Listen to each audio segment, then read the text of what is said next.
Confirm na nga ba itong si Beyonce na nga ba o itong si Carla? Alamin ng ating pag-usapan for today's video.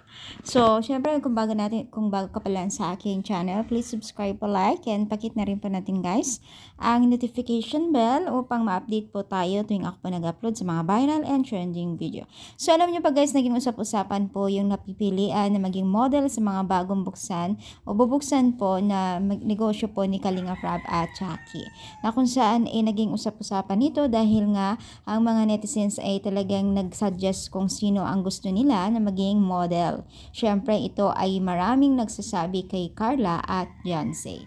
Maraming nagsasabi na itong si Beyonce ay matangkad, slim, and maganda daw yung kanyang pangangatawan at may itsura.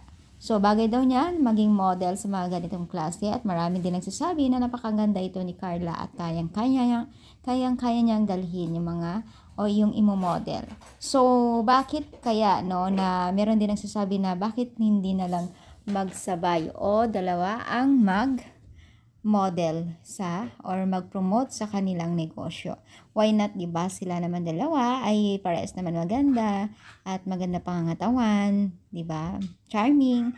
So, why not na hindi sila mag-collab o kaya dalawa, no? So, syempre matutuwa ang mga supporters nila kung sila ang maging model sa dalawa o itong dalawang ito.